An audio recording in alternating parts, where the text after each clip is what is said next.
ao texto Gênesis capítulo 11, versos 26 em diante. Glória a Deus. Quem achou, diga amém. Nós vamos romper, tá bom? Depois da leitura do 11, vamos entrar no 12 continuando, tá? Glória a Deus. Diz assim o texto: viveu Terá 70 anos, e gerou a Abrão, a Naor e a Arã. E são estas as gerações de Terá. Terá gerou a Abrão, a Naor e a Arã.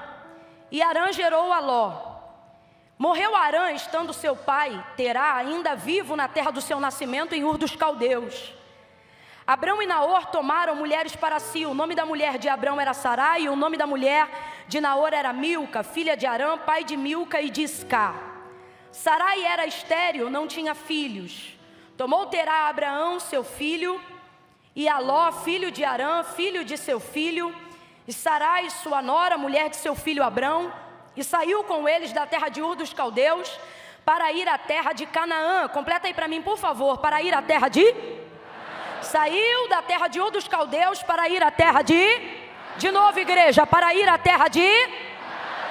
Mas quando chegaram em Arã, quando chegaram aonde, gente? Arã, habitaram ali. Mas aonde é que eles queriam chegar? Mas eles só chegaram até onde? Pronto, agora vamos para o verso 1 do capítulo 12.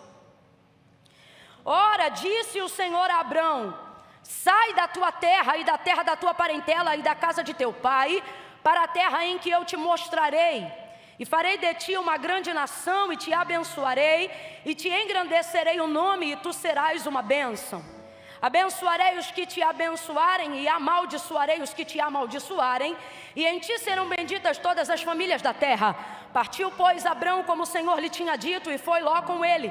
E tinha Abraão 75 anos quando saiu de Arã. Saiu da onde, gente? Saiu da onde, gente? E Abraão levou consigo Sarai, sua mulher, e Ló, filho de seu irmão, e todos os bens que haviam adquirido, e almas que o Senhor lhe havia acrescentado em Arã. E saíram todos para a terra de Canaã, e lá chegaram. E você diga amém. Diga amém por essa palavra. Aleluia. Glória a Deus. Aleluia. Eu vou contar de 1 a 3. Quando eu disser 3, vou lhe pedir para liberar uma palavra profética. Uma palavra que determina o rumo daquilo que Deus nos confiou como verdade acerca do nosso futuro para essa noite. Você sabia que a reunião daqueles que se reúnem para adorar o Senhor... Vou pedir para segurar o fundo só um pouquinho, mas fica aí comigo, tá? Quando eu olhar para tu, que tu vê que eu estou tomado, tu é tomado junto comigo, tá? Não vai embora não, fica aí. É só os primeiros 15 minutinhos. Quando nós nos reunimos, Deus ele quer falar conosco sobre o futuro. Não são só palavras motivacionais, de ânimo ou num profético distante, não. Tem gente que diz assim: ah, Camila, mas o amanhã a Deus pertence. Sim, e você pertence a quem? Então não seria conveniente que você soubesse sobre as coisas do amanhã? Só que a maioria das vezes, se a gente chegar aqui agora e perguntar para as pessoas assim: você sabe aonde você vai estar daqui a 1 ano? Você sabe o que vai acontecer daqui a 2 anos em sua vida? Não, Camilo, o homem faz planos, mas a resposta vem de Deus. Há uma série de argumentos que as pessoas utilizam, até bíblicos, para tentarem contrariar uma verdade que não deveria ser contrariada. Qual? Você deveria ser conhecedor do seu futuro. Você deveria sim saber aonde você vai estar daqui a um tempo. Você deveria sim ter um planejamento a curto, a médio e principalmente a longo prazo. Você não tem que deixar a vida te levar. Quando o Senhor criou o homem, Ele não disse viva, Ele disse governe. Decida, saiba, guia. Foi isso que Ele falou. Isso é princípio, o restante é sentimentalismo. E aí a gente pergunta às pessoas: você sabe aonde você vai estar? Ai, Camila, eu estou angustiado, eu estou desesperado, porque eu não sei o que vai acontecer em 2022. Deveria saber. Você deveria saber. Mas a gente acaba preferindo acreditar em filosofia do que em verdade bíblica. Nada contra a filosofia, mas a Bíblia tem uma verdade que não é relativa. E o relativismo está acabando com o profético. E há uma verdade profética que não pode ser negligenciada, porque ela é um princípio. Qual, Camila? Você conhece o Deus do futuro, e Ele não quer armazenar as coisas que Ele vai fazer só para Ele. Pelo contrário, a palavra de Deus garante que Ele não faz nada sem antes revelar aos seus santos profetas. Não é porque Ele precisa do nosso aval ou da nossa permissão para fazer nada, mas é porque é de Deus o partilhar, é de Deus o comungar, é de Deus o compartilhar. Olha o que Ele disse pela boca de Jeremias a seu povo. E naquela época Israel estava num estado de apostasia espiritual, de idolatria muito grande. Mas olha o que ele disse. Ele disse assim: Jeremias, manda o meu povo clamar. E falando acerca do futuro, ele disse a Jeremias: clama a mim. Agora veja, o clama a mim está na conjugação do presente. Clama a mim. Veja aí, quem conhece um pouquinho de português sabe. Clama é agora, é presente. Clama a mim e responder-te-ei. Ok, clamar está no presente, mas responder-te-ei está onde? Está onde? No futuro. Olha a orientação de Deus a Jeremias em tempo de apostasia. Olha a orientação de Deus a Jeremias em tempo de escassez de fé. Olha a orientação de Deus a Jeremias para orientar o povo em tempo onde o povo estava se esquecendo quem era Deus. Clama a mim, quando? No futuro não. Um cristão não espera nada acontecer para saber o que ele vai fazer. Não, ele está pronto, ele está preparado. E quem não está preparado é porque está negligenciando uma série de verdades bíblicas. Aí ele diz no presente: clama a mim e responder-te-ei. O que ele está dizendo? Você clama a mim hoje e eu vou te falar coisas sobre o futuro. Mas para você conhecer o futuro, você precisa se relacionar comigo quando? No presente. Aí ele continua: clama a mim, responder-te-ei e anunciar-te-ei. Anunciar-te-ei o que, gente? Coisas, quem sabe? Vamos lá, coisas. Por que você tem esperado coisas tão pequenas de um Deus tão grande? Você está gastando tempo no seu relacionamento com Deus, pedindo para Deus coisas que você podia fazer. Eu me lembro de Jesus dizendo aos seus discípulos assim: olha, não andeis ansiosos por coisa alguma, nem pelo que comerão, nem pelo que vocês vão beber. Olha o que ele diz. Isso é para os discípulos. E dentro da nossa cultura, para os cristãos. Olha o que ele diz: sabei que o vosso Pai... Ah, Camila, mas Deus não é pai de todos? Não, isso é quando a avó brincava. Mindinho, seu sobrinho, fura-bolo, mata-piolho, pai de todos. Não. Deus é criador de todo. Pai, ele só é dos filhos. E segundo João, só é filho quem o reconhece. Quem reconhece o filho como filho, recebe o direito pelo filho de chamá-lo de... Então não vem com essa história da carochinha que todo mundo é filho não, que a gente vai ter um negócio hoje aqui. Aí escute isso. Olha o que ele diz: eu não quero vocês ansiosos com coisa alguma, nem pelo que comerão, nem pelo que beberão. Saibam, tenham em mente e em consciência que o vosso Pai, que está no céu, de todas essas coisas, Ele sabe que vocês precisam. Olha para o teu irmão e diga: Ele sabe. Diga: Ele sabe. Agora veja, Ele não diz o vosso Senhor, Ele diz o vosso. Ele diz o vosso. Ouça isso, igreja, Ele diz o vosso Pai. Por quê? Quem aqui é pai? Quem aqui é pai? Quem é pai aqui? Isso. Quando eu digo pai, são pais. Pai, mãe. Isso. Pronto. Seu filho aí, sobretudo quando ele está em fase de crescimento, quando chega a conta da fornecedora de energia, você dá na mão dele para ele pagar? É teu filho que tem que saber a data que vence o cartão? É o teu filho? É ele que paga a fatura do cartão? Não. Agora, teu filho, quando é um pouco maiorzinho, ele sabe que está tendo energia porque a luz está sendo paga, sim ou não?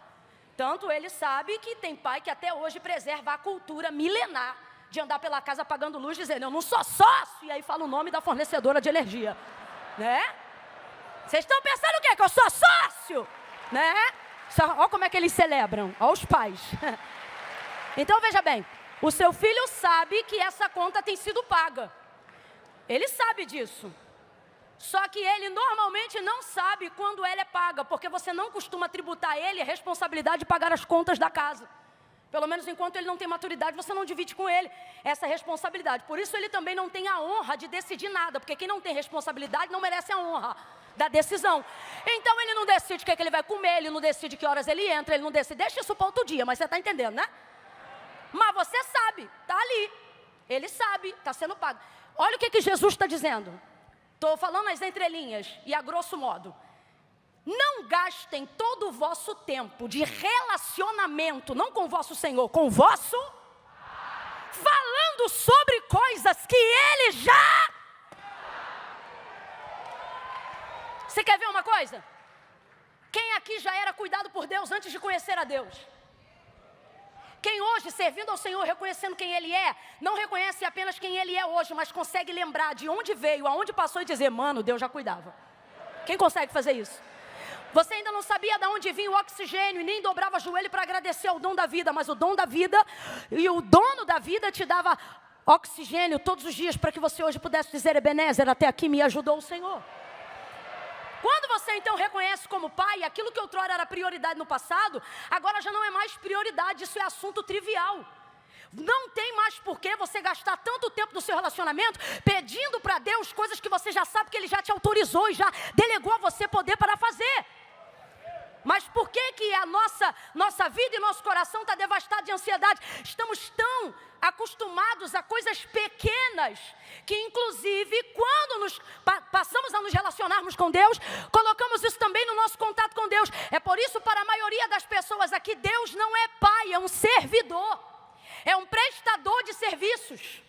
Porque Ele acostumou a apequenar a sua relação baseado nas necessidades que Ele tem. Até porque a nossa cultura escravista, e para os que estão aqui na nossa nação abrasileirada, ou em outras nações que tem uma cultura também, ou de escravidão antiga, ou de proletariado elevado, infelizmente nós fomos educados quase que na área do cognitivo a acreditar que se a sua necessidade está suprida, você já tem tudo.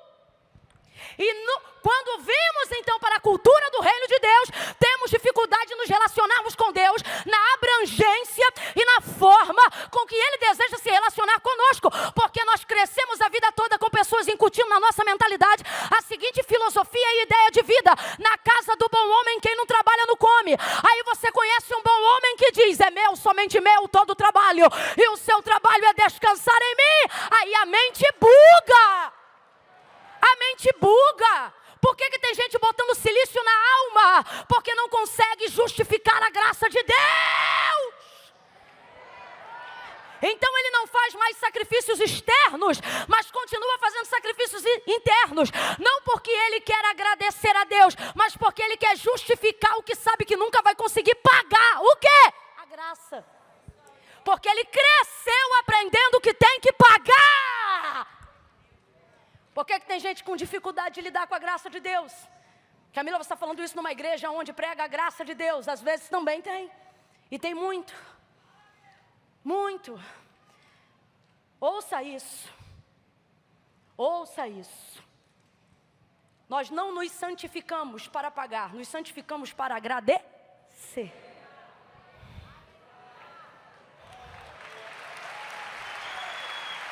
Logo, não é obrigatoriedade, é consciência. Oh, meu Deus. Volta para o futuro e eu volto para Gênesis. Então ele diz, clama a mim. Se relacione comigo, porque eu sou um Deus que quero fazer coisas. Vem, igreja, eu quero fazer coisas. Mas você só se relaciona comigo para falar de conta de luz.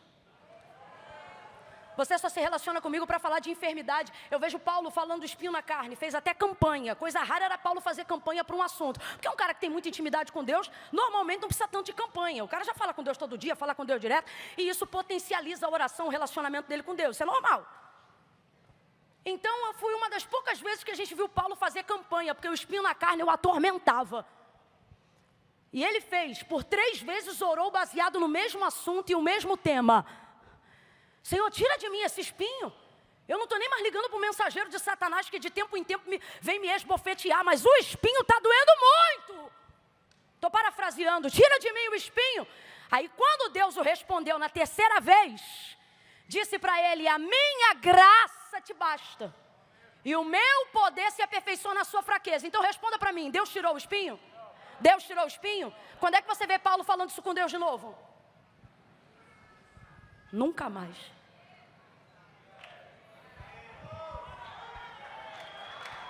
Vamos falar de outras coisas. Vamos falar sobre outras esferas.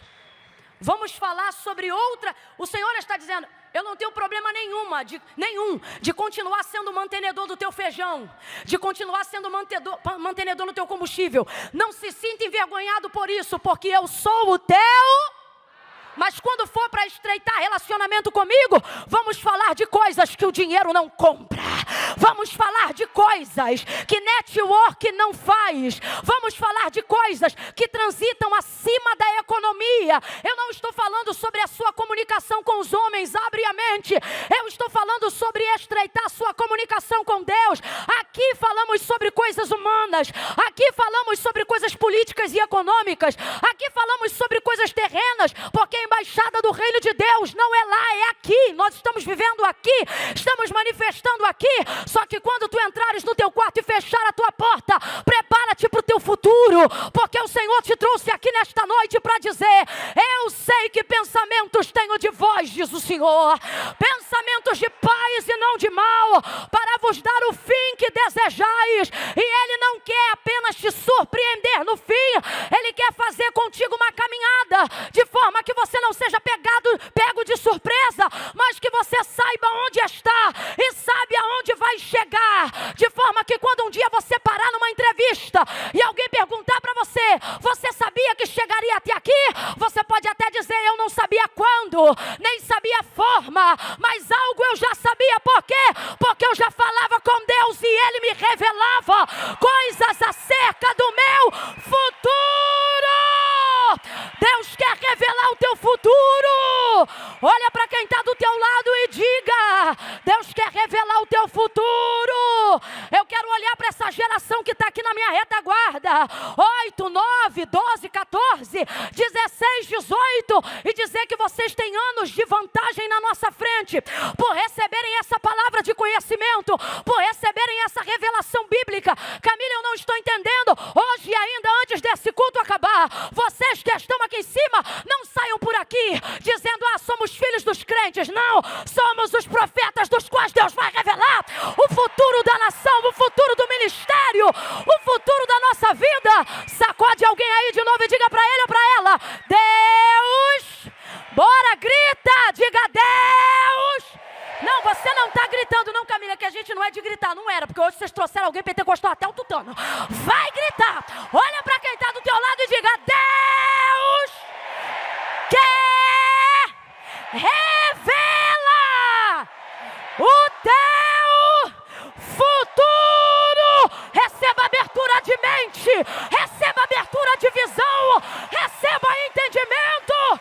Eu declaro sobre a vida daqueles que acreditam e que estão debaixo dessa palavra, que tudo que o jornal for revelar daqui para o final do ano, como notícia para quem entra no quarto e tem porta fechada, vai ser notícia velha. Você vai estar antecipado.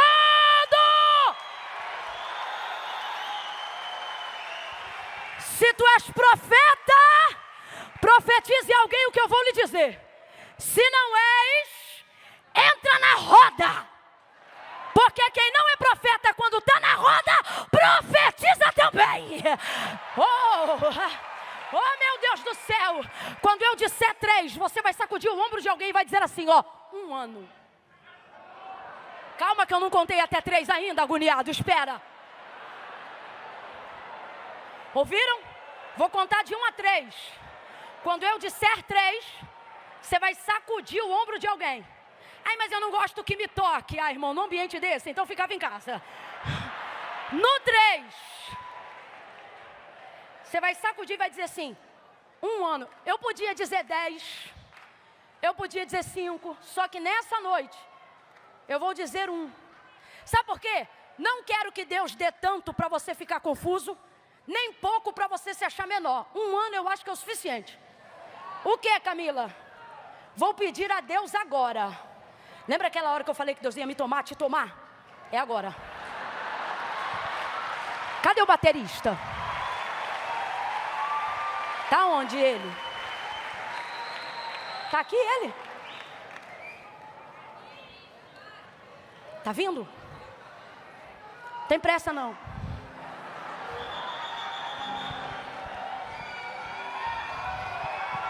Um ano. Camila, um ano pra quê? Mas aqui, ó. Nós vamos entrar. Pega aí um negócio bem pesado. Eu quero coisa pesada, menino. Isso. Eu quero fazer igual os americanos hoje. Eu quero dar lugar assim, ó. Tem assim, tipo, igual órgão. Tem esse som igual. Isso, menino bom. No 3. Não tá acabando não, tá só começando.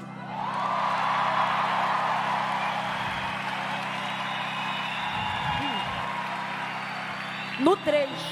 Isso é muito sério, gente. Só faço isso quando Deus manda. No 3, você vai impor as suas mãos sobre o ombro de alguém. No 3. Vai dar um sacode nessa pessoa e vai gritar para ela: 1 ano. Calma, eu não contei até 3. 1 ano. Você que está em casa. Você que está em casa.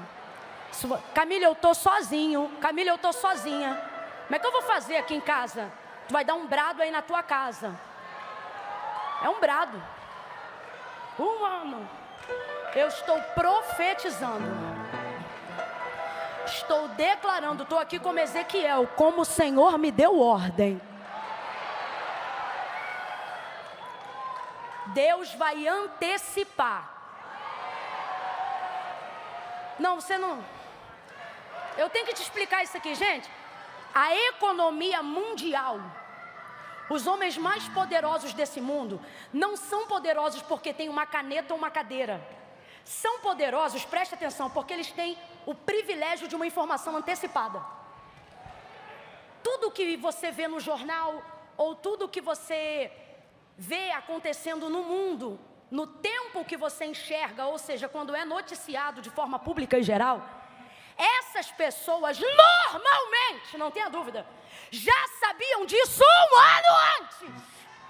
E eu nem estou falando de gente graúda, estou falando de gente mais ou menos.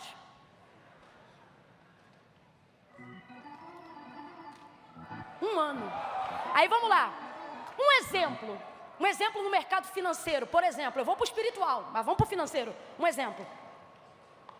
Imagine uma pessoa que tem um direcionamento do céu. Pode mandar auditoria fiscal ir lá que não vai ter licitação errada. É direcionamento do céu. Perguntar, rapaz, como é que esse cara aqui sabia? Sabia o quê? Sabia que essa ação aqui estava baixa e em 6 meses ele comprou, porque depois de 6 meses isso aqui ia ficar alto. Mas quem sabia disso aqui? Manda a auditoria vir aí, vai lá na tua empresa, vai ver tudo, não vai dizer nada. Por quê? Porque não é gente aqui da horizontal. Informação privilegiada, antecipada de verdade, não vem da horizontal, vem da vertical. Quem lembra de Eliseu no comando do exército? Quando o rei da Síria se levantou? Direita, fechava a direita. Estou dando exemplo. Esquerda, fechava a esquerda.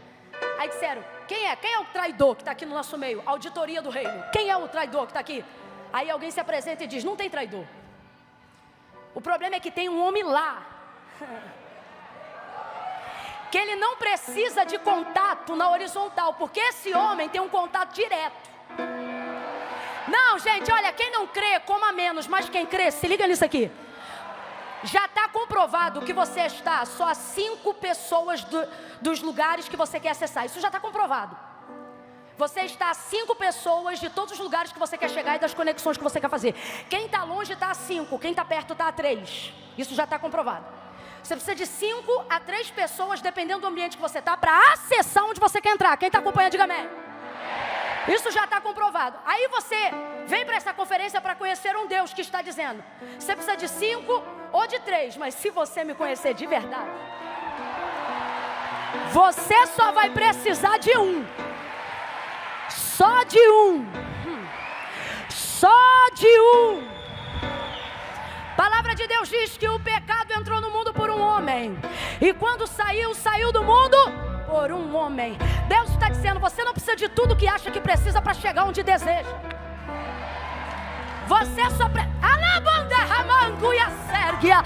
Deus está dizendo a pessoas aqui hoje assim: olha, eu quero estreitar o teu acesso. Ao invés de precisar de 5, de 10, de 15, você vai entrar em lugares aonde as pessoas vão dizer: você entrou aqui com quantos? E você vai dizer: 1. A porta se abriu com 1. O meu nome foi lembrado por causa de 1. Ele deu vitória por causa de 1. Tem gente aqui que vão perguntar: como é que você venceu essa guerra? Aquele que foi por entre as amoreiras para dar vitória a Davi vai com escudo e espada desembainhada. Eu não sei para quem, mas Deus está dizendo a alguém aqui: segura aí. Deus está dizendo assim: 1. Senta que senão me irrita, parece que quer que eu acabe agora. Eu tô brincando.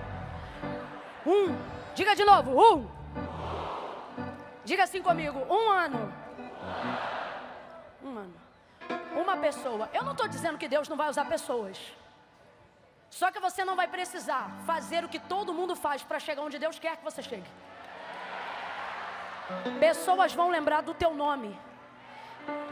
Quer te contar uma história que aconteceu comigo? Tem gente que prega muito melhor, é muito mais consagrado, tem uma vida muito mais, né, diante de Deus. A gente reconhece isso, não tem dificuldade de reconhecer isso não.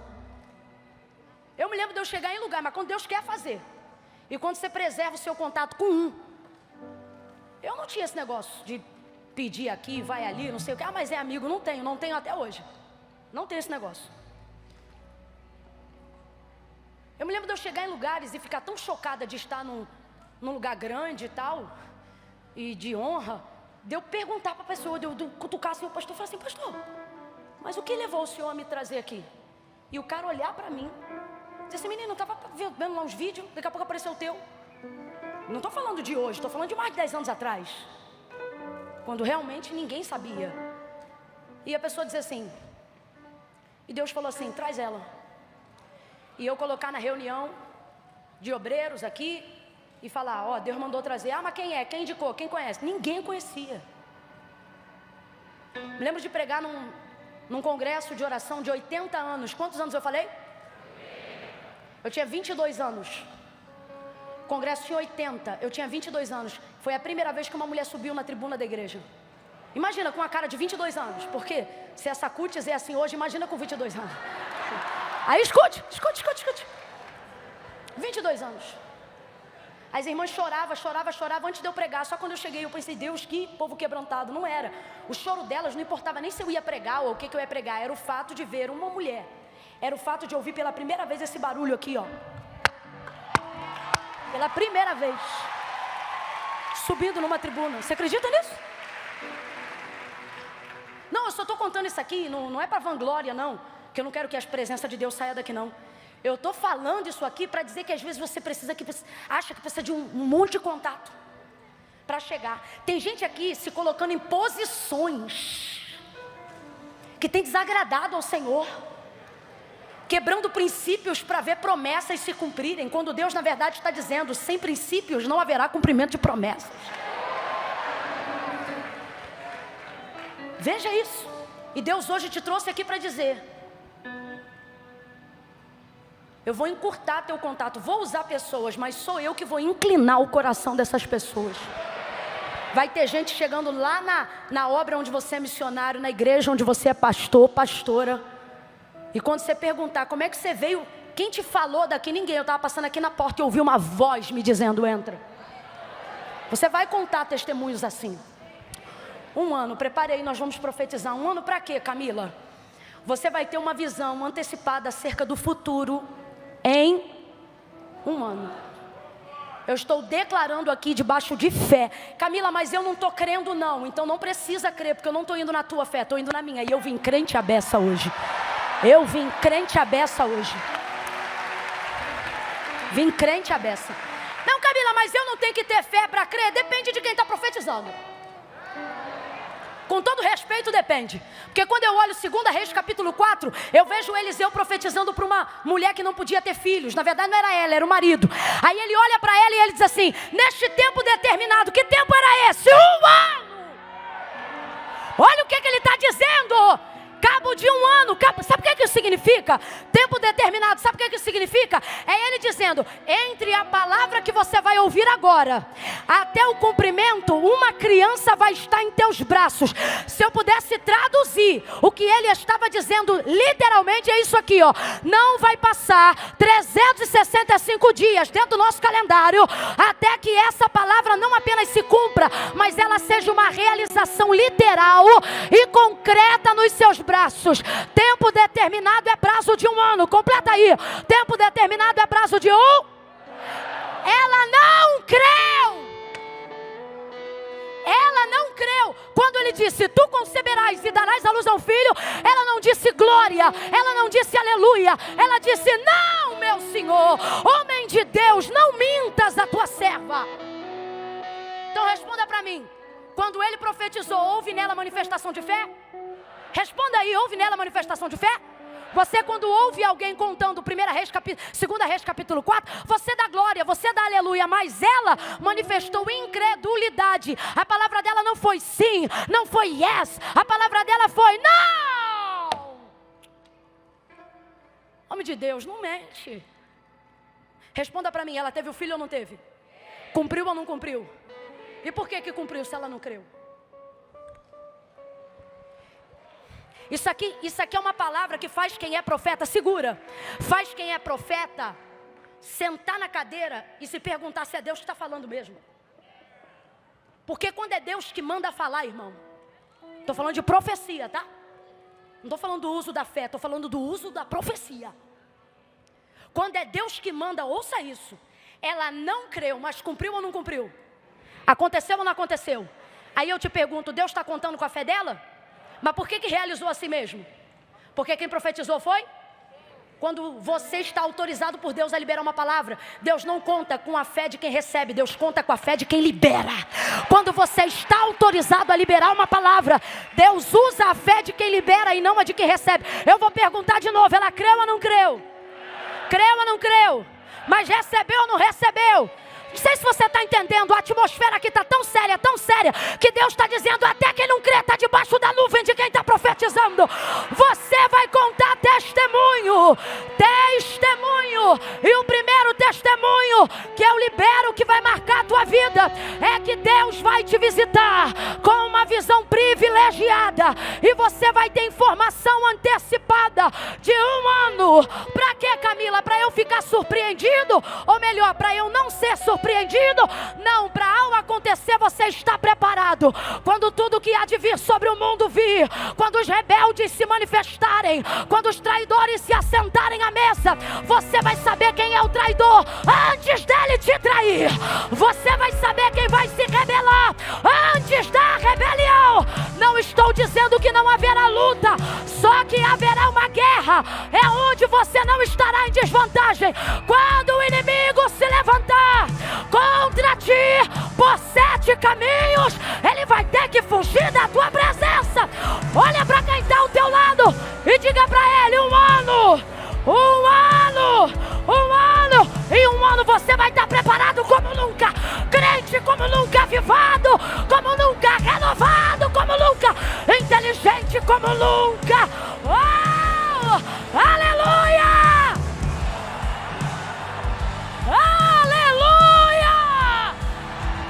Em 1 ano, Deus vai inaugurar um novo ciclo e fechar um ciclo antigo. Quem recebe isso, reaja diante da palavra. Quem não recebe, eu profetizo. Eu declaro uma mente privilegiada, informações privilegiadas. Mas segure aí. Isso é só para quem quiser estreitar relacionamento.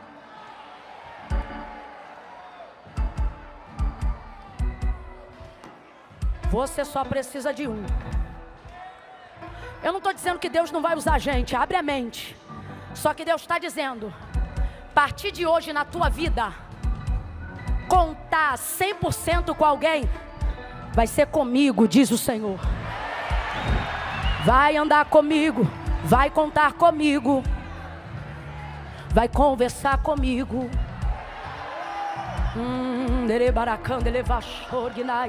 Vai falar comigo, vai cantar comigo, vai falar comigo. Vai sentar comigo, vai comer comigo, andar de ônibus comigo, metrô comigo, dirigir comigo, a pé comigo, bicicleta comigo, deitado comigo, de pé comigo.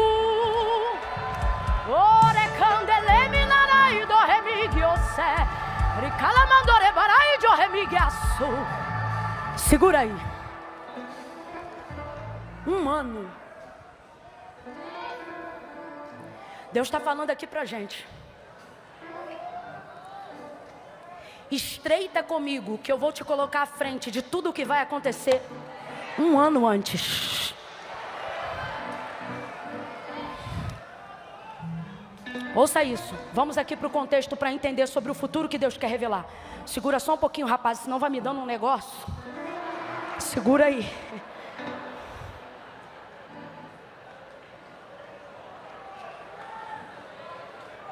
Ó, vou resumir.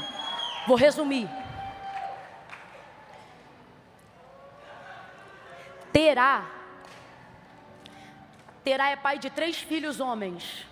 Abraão primogênito, Naor o do meio e Arão o caçula. Sintetizando a genealogia para você não achar confuso. Terá é o pai de 3 homens, 3 filhos homens. O primeiro é o Abrão, que a gente chama de Abraão. O segundo chama-se Naor e o caçula chama-se Arã. Então vamos lá. Qual é o nome do pai de Abraão, Naor e Arã? Quantos filhos ele teve? 3. Qual é o nome dos filhos? Arã é qual? O Apesar de ser o caçula, foi o seu ramo mais frutífero para a filiação. Arã foi pai de Ló, aquele sobrinho de Abraão. Ele teve um filho. Isso deu tanta alegria para o seu pai e para a sua casa. Foi o primogênito rebento da família. Só que o texto não diz qual é a causa da morte. Não precisa dizer. A dor aqui, que não importa qual é a causa, é o fato de ter morrido. Morreu justamente o caçula.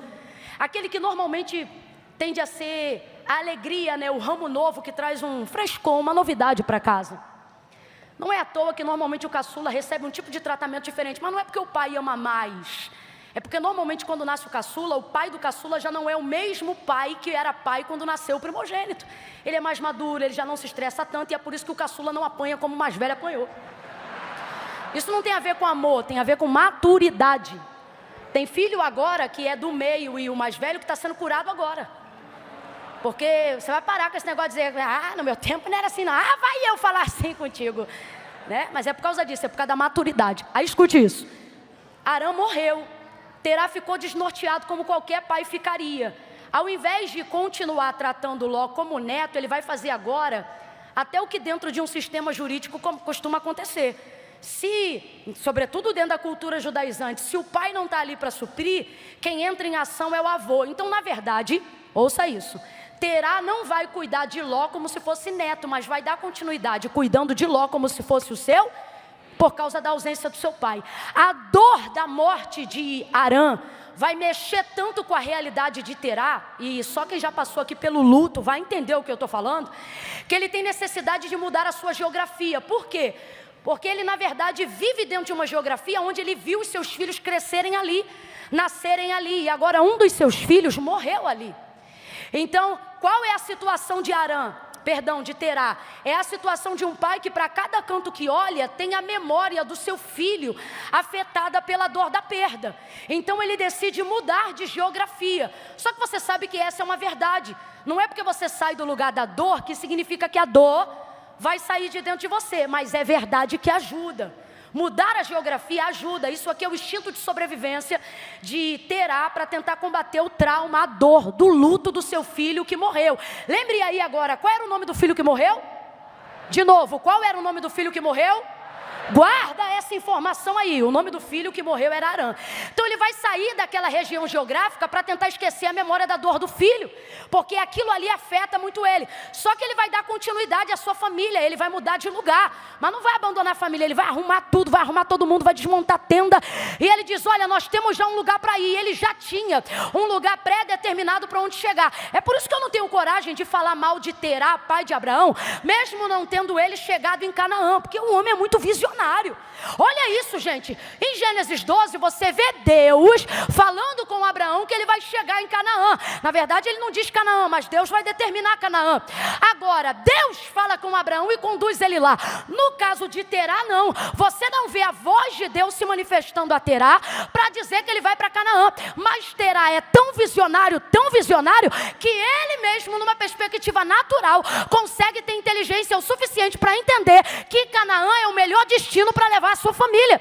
Aí ele mesmo vai dizer: ó, nós vamos sair daqui e vamos para Canaã. A primeira vez que você vê Canaã sendo mencionado como lugar de destino, não é por intermédio de Deus quando fala com Abraão, mas é por intermédio de Terá, pai de Abraão.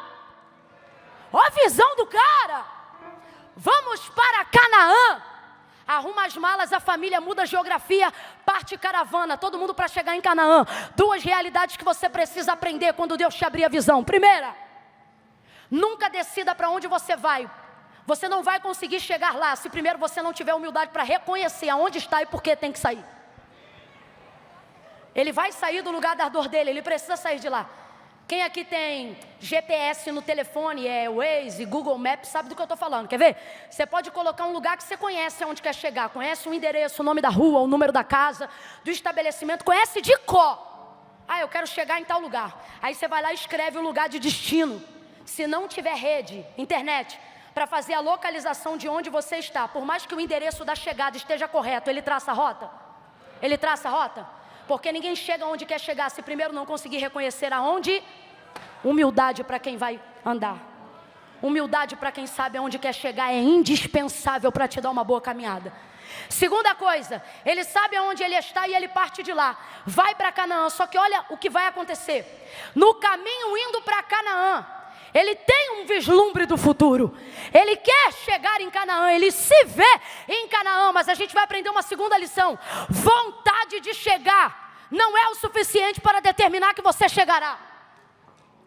Visualizar não é o suficiente para determinar que você vai chegar. Terceira coisa, saber o destino não te dá garantia da caminhada.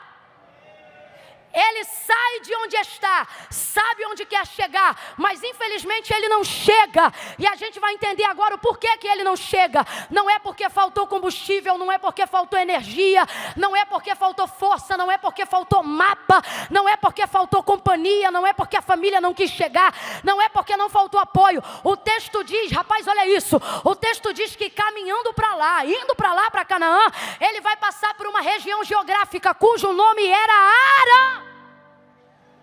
Quem lembra, gente? Arã era quem? Que filho? Que aconteceu o que com ele? O filho que morreu foi o que deu motivação para ele sair de onde ele estava. Só que aquilo que deu a ele motivação para sair de onde ele estava, ou seja, a memória da dor, vai encontrar com ele no caminho do destino para onde ele quer chegar. Eita luta!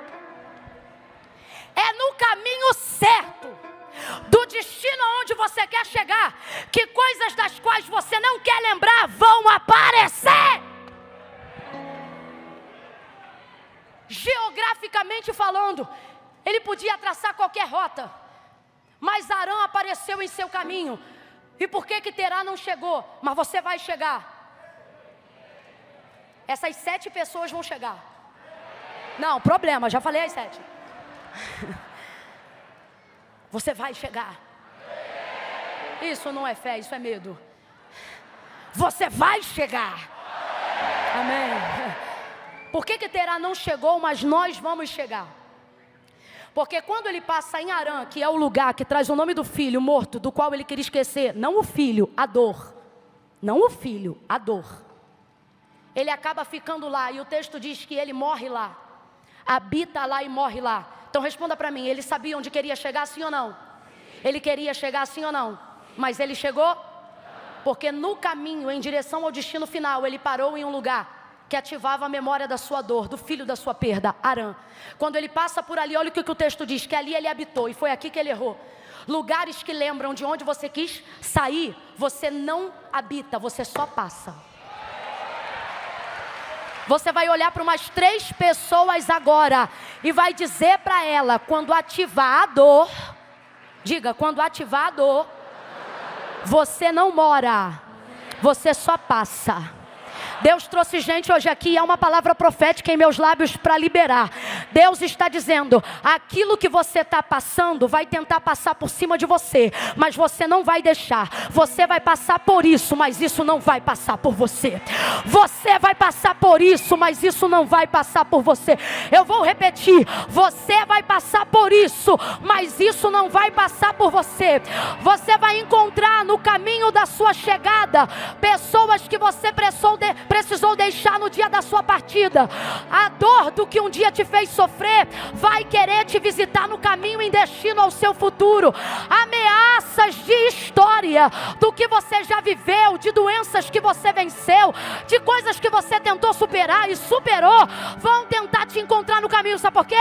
Satanás vai tentar te ameaçar, e Deus vai até permitir, para ver como anda a energia e o foco do lugar que Ele determinou para você chegar. Se você parar para conversar, você não chega. Se você parar para tomar mais uma, você não chega.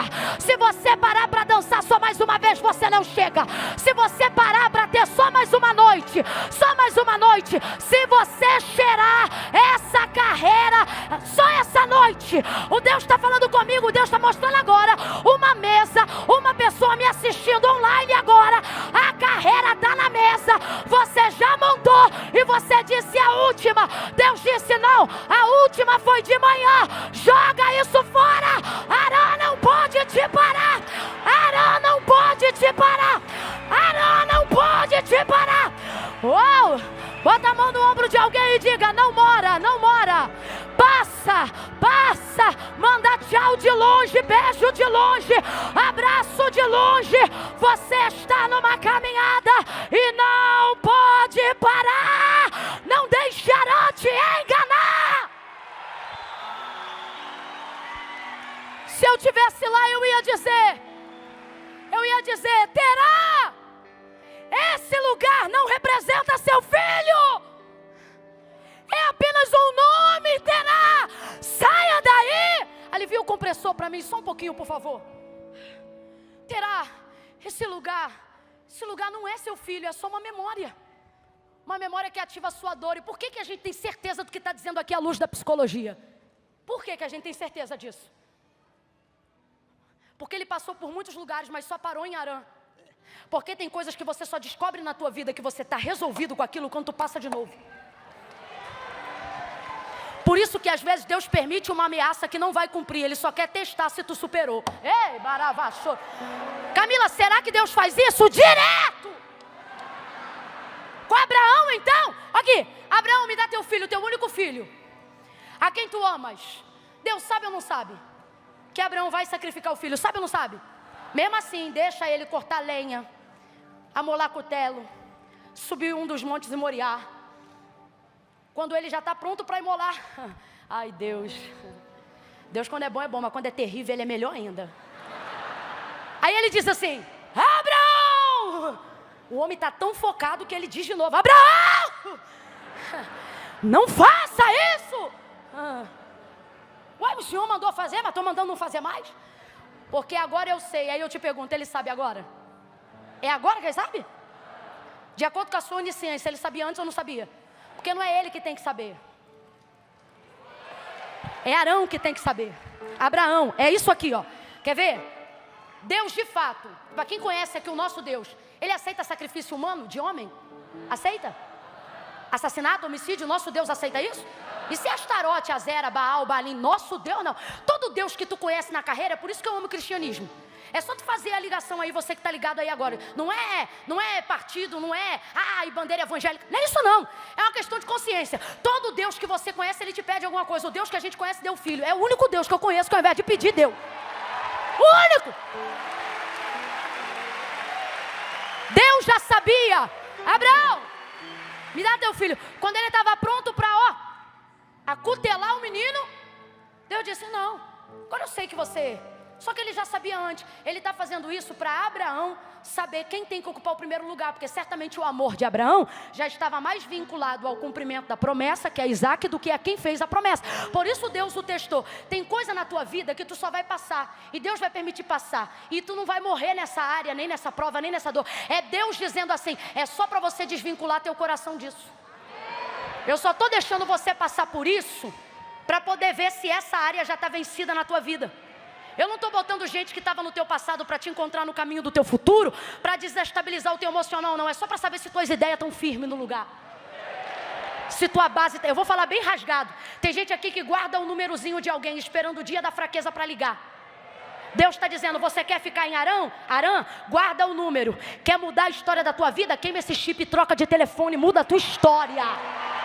Supera isso. Sai disso. Estou guardando o contato A, porque se o B não der certo, ainda tem o C. O Senhor está dizendo, larga o A, o B, o C. Vai para o J de Jesus Cristo. Com Ele não tem plano A, nem B, nem C. Agora preste atenção, porque isso Deus falou no meu coração, e eu compartilho aonde Ele me manda, e aqui Ele tem me autorizado a fazer isso. Quando eu vejo Terá parado em Arã, eu vejo ele morrendo na metade do caminho, eu vejo ele deixando de viver a realização de Canaã na metade do caminho, e uma das maiores certezas que eu tenho, de que apesar de ter vivido a dor que viveu, ele estava no caminho certo, fazendo a coisa certa, é que quando Deus visita Abraão, Deus não muda o destino. Abraão ainda não sabe, mas o lugar que Deus faz Abraão chegar e dar a toda a sua herança ainda é Canaã. O que prova que Terá estava certo. Você precisa entender que Arã é apenas lugar de passagem. Existem coisas que vão vir para ameaçar o teu destino, e Deus está dizendo, não monte tenda aí, troca de calçada. Dorme na cidade mais à frente. Se tiver que passar uma necessidade, uma privação, passa, mas não para no lugar que você precisou de tanta força para sair. Não fica aí, passa. Oh meu Deus, olha para quem está do teu lado e diga, não arme a tenda em Arã. Mas por que Arã é tão cômodo, gente? Porque Arã traz o conforto da memória de um filho. O problema é que junto com a memória do que é bom, Arã também traz a paralisia do que o trauma fez. Então ele não consegue sair de lá, e o texto diz, e habitou ali, foram 205 anos os seus dias, e ele morreu em Arã, sabendo aonde queria chegar e tendo força para chegar, mas não chegou, porque parou aonde ele só deveria ter passado. Deus está dizendo, não é sobre você não passar por coisas, é sobre você não morar nesses lugares, é sobre você não habitar nesses lugares, é sobre você não se assentar mais à roda de mesas que eu te tirei. Não é sobre não falar com essas pessoas, é apenas sobre não estar mais assentado, paralisado no mesmo lugar que elas estão. Aí Deus fala no meu coração que eu ia dizer, era isso. É que Arã, na nossa fonética e até na do hebreu, parece com Canaã, porque tem a mesma fonética final, Arã, Canaã. Se você falar muito rápido, parece até o mesmo lugar. Aí Deus tem falado isso comigo. Todas as vezes que Satanás vê que não pode tirar da tua cabeça o destino da tua chegada, vai tentar atrapalhar o meio do teu caminho. Como? Botando empecilho? Não. Tentando te fazer se sentir confortável no meio do caminho. Sabe para quê? Para você ter a sensação de comodidade. O que é isso? Quando você está num lugar muito confortável, te falta força para chegar onde você quer chegar, porque o lugar é muito cômodo. Deus falou para mim isso, e eu quero liberar isso para o teu entendimento. Deus está dizendo, ei, cuidado, Satanás vai tentar te seduzir com memórias afetivas, para você se sentir acomodado onde você está. Mas Deus te trouxe aqui nessa noite, efatá para os teus ouvidos. Abra os teus ouvidos. Deus está dizendo dizendo a quem tem ouvidos, ouça nessa noite. Ele está dizendo: ei, Harã parece, mas não é o lugar aonde eu tenho preparado para você. Tudo aquilo que parece, mas não é mecanismo do inferno para te acomodar. Me falaram e obrigado pela força. Eu vou falar rasgado, que é para todo mundo entender. Se vai destruir uma família para você montar sua família, parece o que Deus falou, mas não é. Se vai ter que destruir um casamento para você ter um casamento, parece que é a família que Deus falou, mas não é. Deus está dizendo: ei, se a igreja que você está parece com o que Ele falou, mas não combina com o propósito que Ele te confiou, só parece. Não fique aonde parece. A artimanha do diabo que levou Eva a cair não foi a mentira, foi o sofisma. Olha isso aqui, olha isso aqui. Ele disse assim para ela: porque como é que você leva a pecar alguém que nunca pecou, minha gente? Não é dizendo peca, é enganão. Aqui, olha como é que ele começa. Não foi assim que Deus disse? Mano do céu. Olha isso aqui, desgraçado, porque está fora da graça mesmo. Não foi assim. Olha a alusão que ele faz. Eu não estou falando o que eu quero dizer, eu só vou dizer para você o que Deus disse. Só que ele vai colocar um negocinho ali. Ele disse: não vai ver, não vai tocar, e Deus só falou para não comer. Ele acrescentou. Ouça isso, depois você medita lá.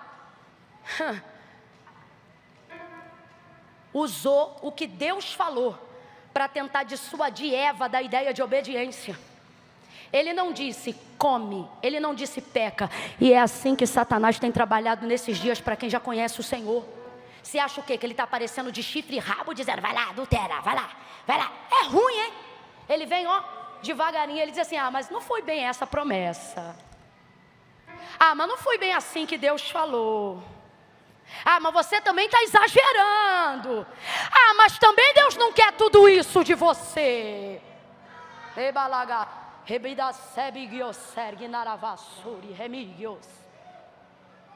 Só que se você sabe aonde você quer chegar, você não pode ficar onde se parece. Com todo carinho, aproveitando a liberdade, olha para quem está do teu lado em bom carioquês e diz: vaza.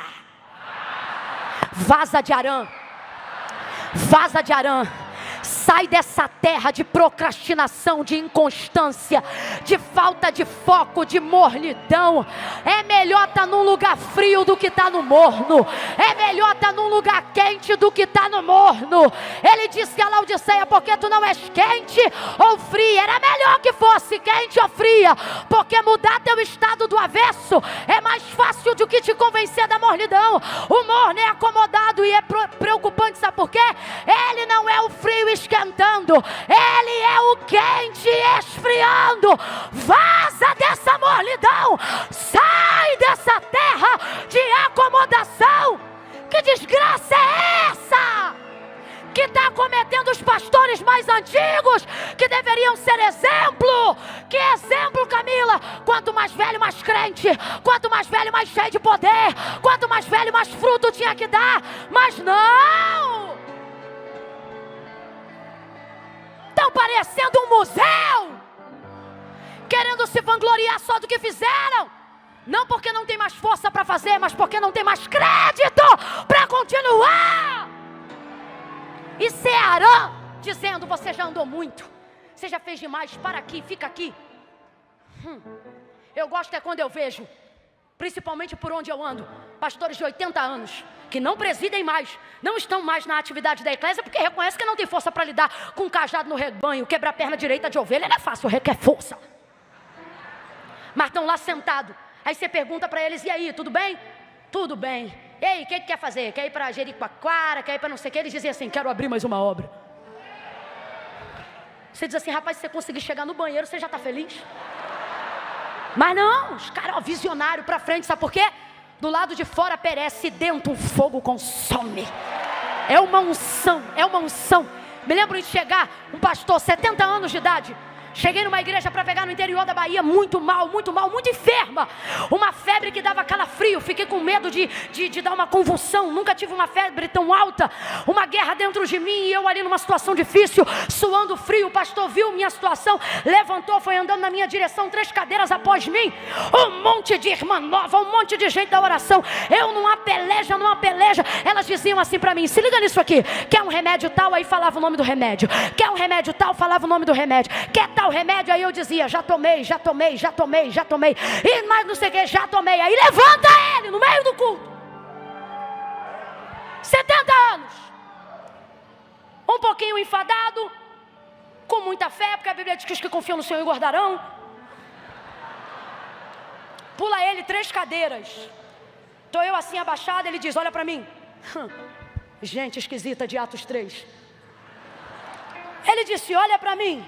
Levantei a cabeça, ele disse assim: o que há? É febre? Eu digo: é. Ele disse: você sabe que febre é para identificar algo que não é a febre. Ou seja, me deixou pior, falou: tu tá com uma coisa muito mais grave do que febre. Aí eu disse: pois é. Ele disse: quer pregar? Eu falei: o senhor está vendo como eu estou? Ele disse: eu quero que tu pregue.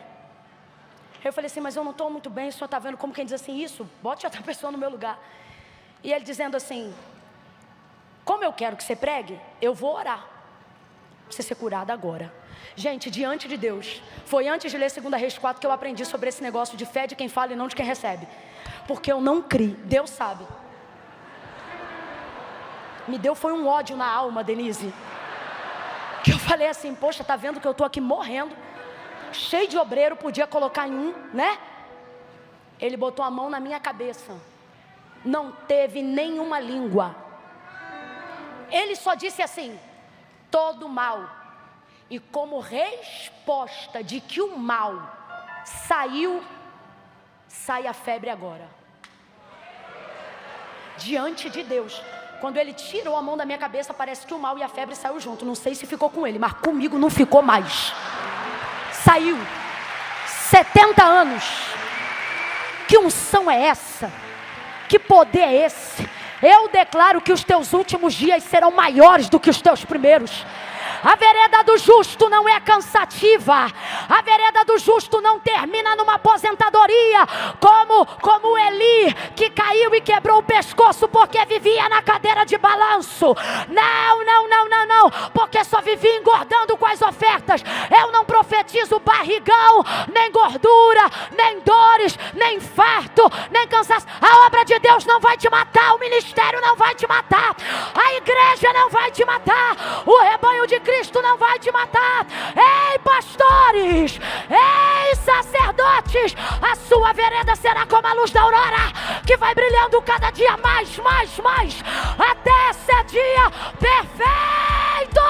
Você vai brilhar, teu ministério vai brilhar, a unção de Deus será algo evidente e forte na tua vida, tanto como foi no teu início, será no final, assim como ele foi com Caleb. Recebe aí a unção de Caleb. Parou em Arã, habitou, morreu.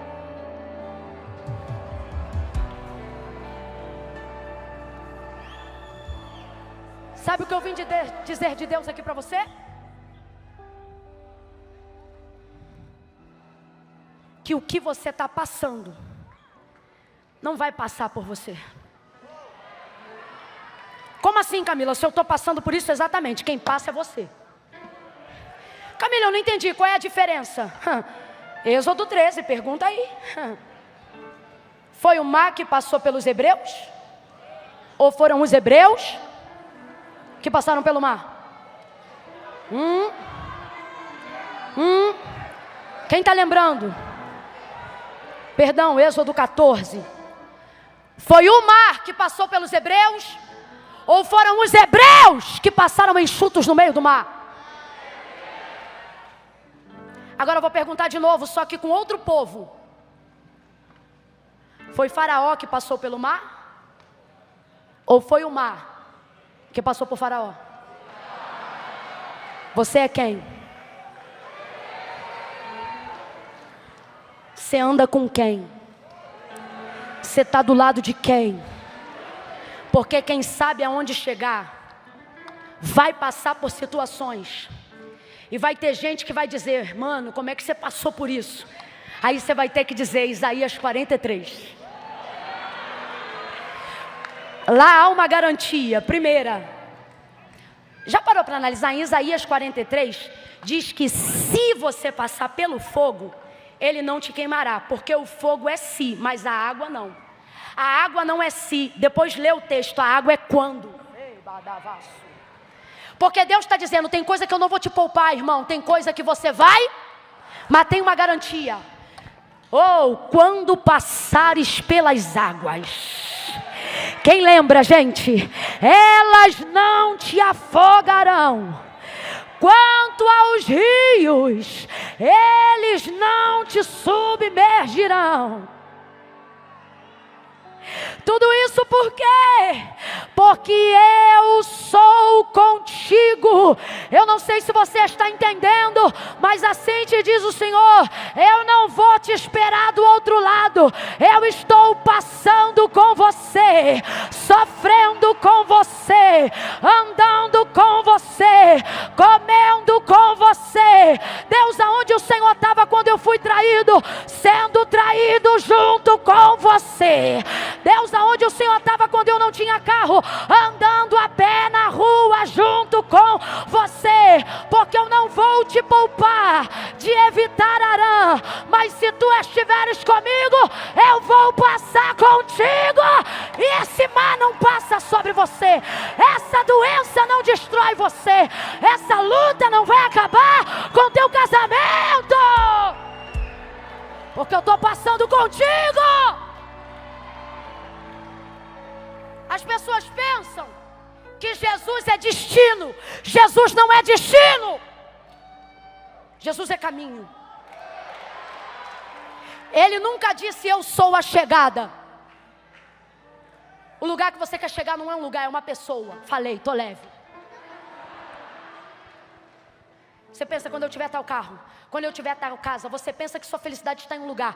Deus me trouxe hoje aqui para te dizer, tua felicidade não é um lugar, é uma... Jesus disse, eu sou o caminho. Ele não te espera do outro lado. Se ele te esperasse do outro lado, não tinha graça. Pergunta para Moisés, se Moisés queria encontrar ele em Canaã. Ele disse, não, se a tua presença não for, me deixa aqui. Aonde ele estava? No vale. Por que a gente quer ir para o céu? Porque é bonito? Porque Jesus está lá. Porque se ele morasse no inferno, a gente ia dizer, me leva para o inferno. Quem está entendendo o que Deus está falando aqui? O lugar que queremos estar não é um lugar, é a pessoa de Jesus. Arã não chegou por causa disso, mas Abraão vai chegar. Por que vai chegar? Primeira coisa, Terá tem uma direção, mas só Abraão tem uma palavra. O que difere quem chega e quem não chega não é saber aonde quer chegar, é saber se está acompanhado de quem sabe fazer a viagem. Abraão, sai da tua terra. Qual foi a primeira palavra de Deus em relação a Abraão? Não foi vai. Todo mundo quer ouvir de Deus um vai, mas antes de Deus dizer a Abraão vai, primeiro ele disse... Deus está dizendo, sabe por que você ainda não tem o meu vai? Porque você ainda não saiu de onde eu te mandei sair. Você quer direção, mas não quer me dar obediência. Quer direção, mas não quer me dar subordinação. Quer direção, mas não quer submissão. Primeiro você sai, depois eu te direciono. Primeiro ele ouviu um sai. Quando ele sai, ele ouve um vai. Para a terra em que eu vou te mostrar. Sabe para onde ele vai agora? Para o lugar que o pai dele queria chegar, mas não chegou. Sabe por quê? Deus não vai te colocar em lugares para humilhar quem veio antes de você. Deus vai te levar a lugares para honrar quem queria chegar e não chegou. Isso não é só sobre você, mas sobre a história que alguém começou a escrever antes de você nascer. Eu estava ali sentada e Deus falou assim comigo: eu não quero que vocês sejam como Billy Graham. Lembrando de história, lembrei de Wesley, de tantos outros. Nomes cuja igreja reconhece a honra e respeita o trabalho, independente da denominação. Sim ou não? Sim ou não? Sim ou não? E tem gente orando dizendo, quero ser como eles.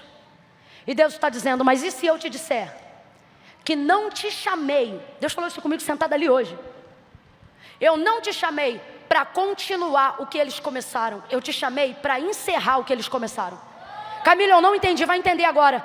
Deus está dizendo, eu não quero abertores, eu não quero abridores. Está certo, gente? Abridor? Tá? Tá? Estão na dúvida também? Quantos terminaram até o final da 5ª série? É abridor? Porque ali já dá para saber. Eu não quero abridores. É porque a gente fala abridor, a gente não imagina a pessoa, a gente imagina aquele negócio abrindo a lata. Mas enfim, o que Deus estava comunicando ao meu coração eu não estou procurando gente que abre ciclos. Ao longo da história eu levantei muita gente para abrir ciclos. O problema é que muitos estão abertos até hoje e eu não consigo fazer uma coisa nova porque ainda não concluí a antiga. Porque todo mundo só quer continuar no caminho que alguém já desbravou. Mas e se eu disser, assim diz o Senhor, que eu tenho um novo caminho? Que eu tenho um novo jeito. Ora Deus, se tu tens esse caminho, então abre ele. E ele está dizendo, só que eu também tenho um princípio. Eu não abro sem ter concluído o antigo. O problema é que todo mundo só quer abrir e ninguém quer fechar. Aí Deus falou para mim, quem crê coma, quem não crê coma menos. Que esta geração que antecede o arrebatamento da igreja não é uma geração que inaugura e abre ciclos. É uma geração que encerra ciclos. É uma geração que otimiza, que fecha, que dá desfeito. Camila, eu não entendi. Nós não somos a geração que entra no processo. Nós somos a geração que dá resultado para quem entrou no processo antes da gente.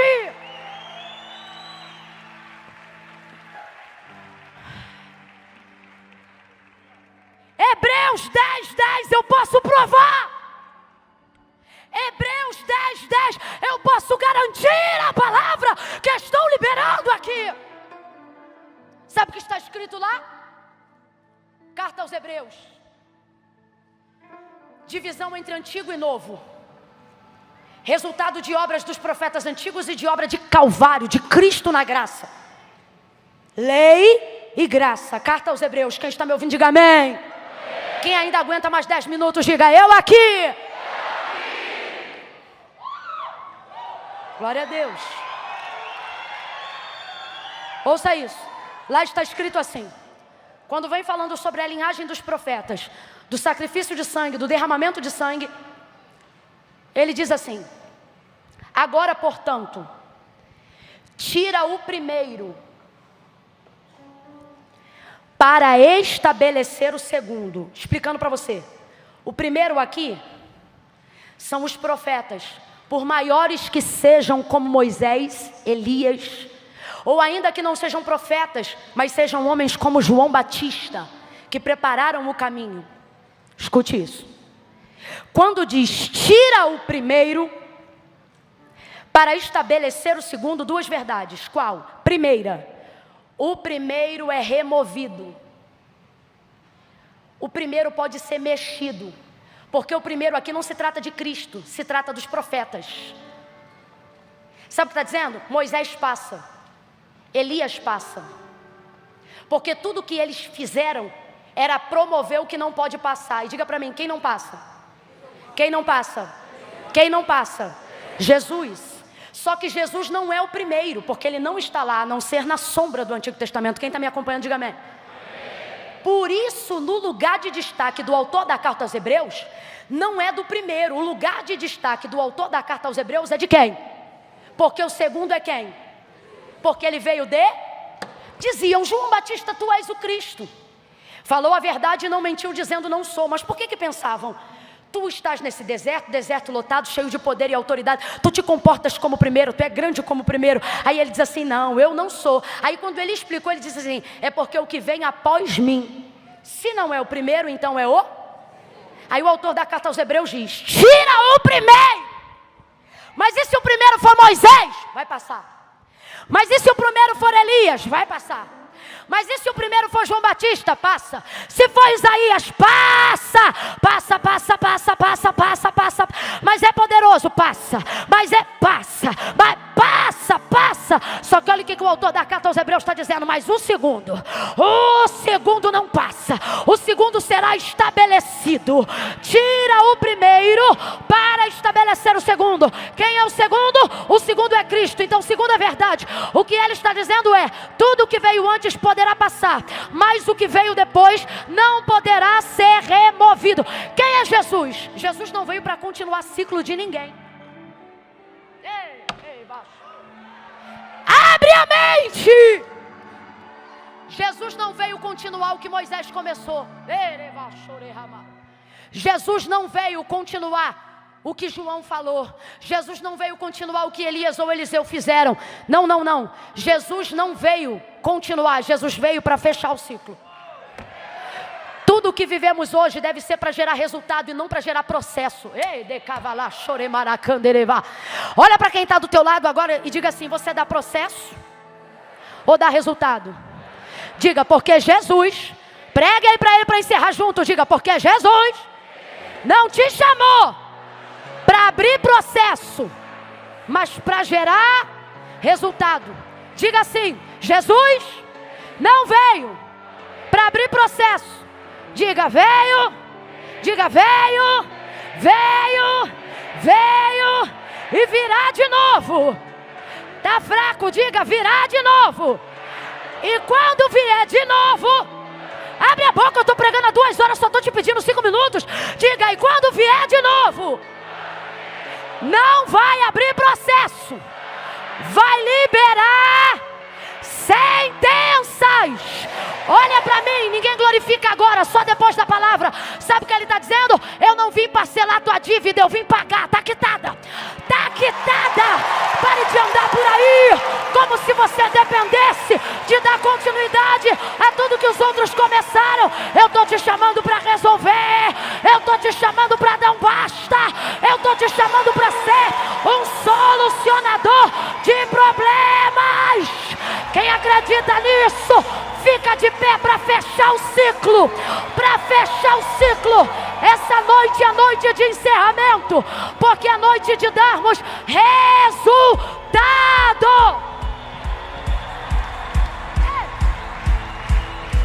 Adore, adore, adore.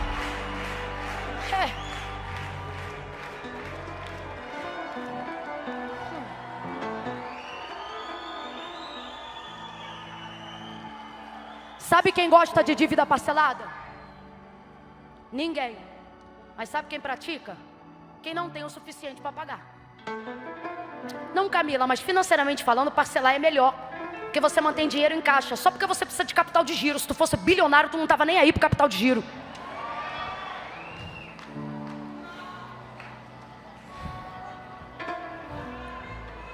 Ouça isso.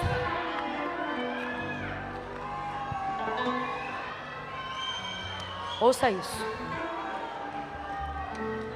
Se você não gravou nada do que eu falei hoje, grave isso.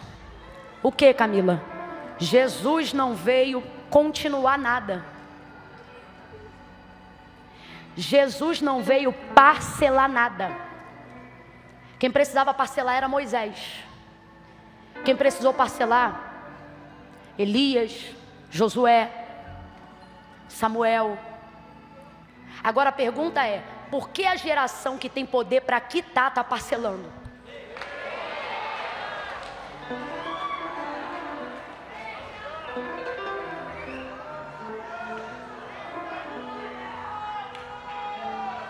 Abraão, ouça isso.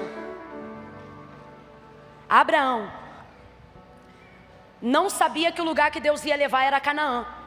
Ele não sabia.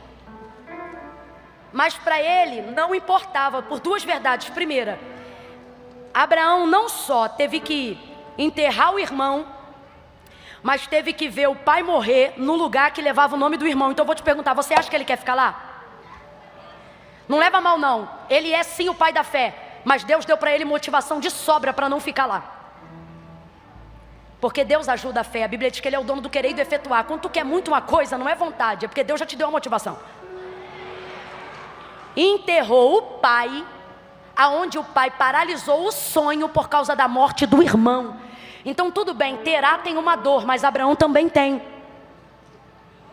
Então quando Deus diz vai, de fato Abraão não sabia para onde. Posso te falar a real? Nem precisava saber. Porque ele pode não saber todos os motivos para ir, mas já sabe quais são os motivos para não ficar. Segunda coisa, quando Deus chama Abraão para ir para Canaã, Deus sabe que é Canaã, mas conta para ele. Ele não diz vai para Canaã, ele diz eu vou te levar para uma terra. Ele diz qual é a terra? Porque na verdade, Deus não está chamando Abraão para conhecer Canaã, está chamando Abraão para conhecer ele. A promessa é só um pretexto. As coisas que Deus diz que vai fazer por você, olhe para mim, é só um pretexto. É a isca, o anzol é Deus. Tanto é que depois que você vê como é bom caminhar com Deus, o cumprimento da promessa já não é mais tão aprazível. Tanto é que tem profeta aqui, Deus está mandando eu dizer isso. Tem profeta aqui, tem pastor aqui, que está com medo da promessa se cumprir. Não tem prazer na bênção, porque acha que depois que cumprir, Deus vai deixar ele. Só que o nosso Deus é Deus de Abraão, Isaac e Jacó. Deus de Abraão, Deus que faz promessa. Isaac, Deus que cumpre promessa. Deus de Jacó, Deus que mantém aquilo que já realizou. Deus não te deixa depois que cumpre, Deus te promove. Ouça, na caminhada que Deus vai fazer com Abraão, Deus vai levar Abraão a conhecer ele. Quando Abraão chega em Canaã, o lugar poderia ser só Canaã.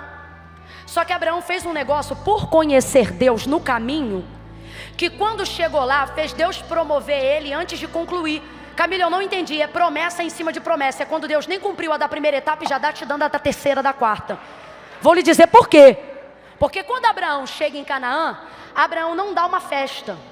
Abraão não arma a tenda para descansar, nem bebe água. Depois que ele chega, a primeira coisa que o texto afirma que Abraão fez, quando chegou em Canaã, foi ergueu Abraão ali um altar. A ideia inicial era ficar ali. Só que quando Deus vê Abraão erguendo um altar, Deus não deixa ele ficar lá nem um mês direito. Deus diz para ele depois de pouco tempo: levanta a tenda e anda de novo. Por quê? Que aqui é pequeno. Eu vou dar um lugar para você e para sua descendência. E a partir de hoje, aonde você botar a planta do teu, eu vou te dar por herança. O homem mais rico financeiramente e com maior patente espiritual que passou pela terra no Antigo Testamento tem nome, é Abraão. Quem entrava na sua linhagem nem precisava crer no que ele cria, só por estar debaixo da asa dele já tinha direito de receber o que era dele. Deus não negociava com Abraão. Abraão, isso aqui é promessa, vou te dar uma terra.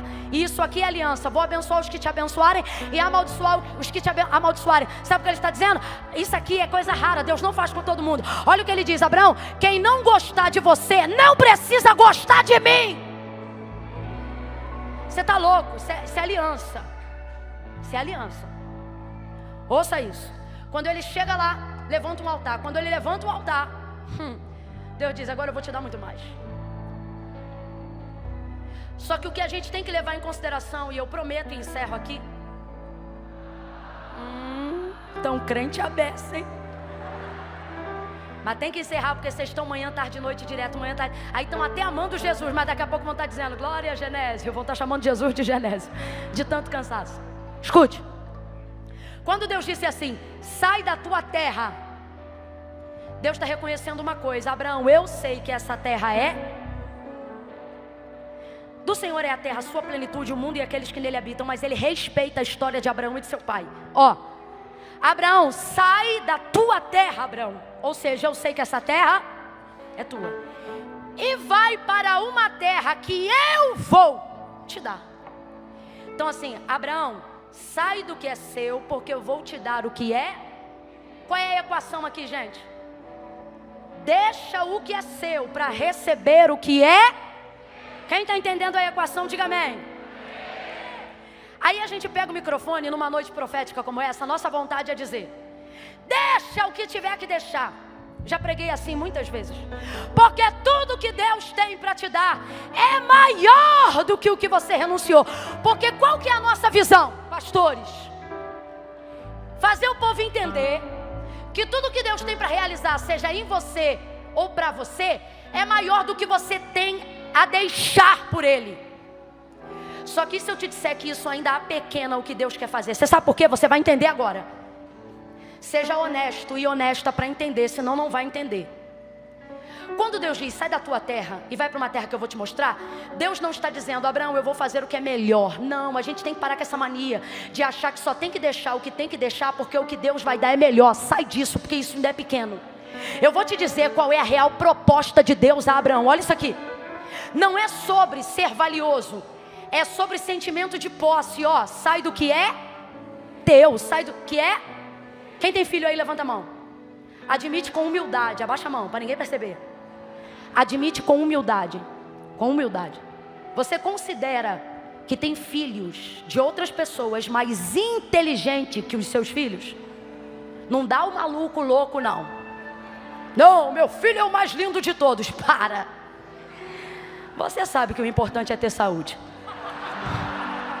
Só para você entender o que é eterno. Você vai entender, eu não vou humilhar seu filho, não. Isso aqui é um exercício de humildade. Você reconhece que existem, não deixa o filho perceber, não. Só faz assim, ó. Você reconhece que tem crianças mais inteligentes do que as crianças que você conhece? Sim ou não? Sim ou não? Vou para uma outra parte mais complicada. Não precisa responder nada, fica do jeito que você está. Você reconhece que tem homens mais bonitos? Não fala nada. Olha para o teu marido e diz assim: calma que vai chegar a vez dos homens. Irmão, você que é paz, não reage. Não reage.